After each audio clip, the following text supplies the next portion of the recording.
Hello madam, একটা কথা বলবো, কিছু মনে করবেন না তো? বলুন। বলছিলাম ম্যাডাম যে আমাকে একটা ক্যাডবেরি টুকরো দিতে পারবেন? আপনাকে চিনি বলে তো মনে হচ্ছে না। আমার ক্যাডবেরি থেকে দিতে যাব কেন? আসলে আমার মা বলতো কিছু ভালো কাজ করার আগে মিষ্টি খেতে হয়।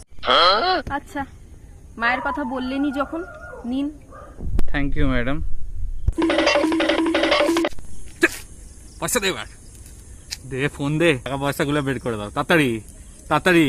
হ্যাঁ, ব্যাগটা কোথায়? ব্যাগটা দাও। হ্যাঁ, এবার হালকা করে সরে যাও, গাড়িটা নেবো। চলে যাও, চলো।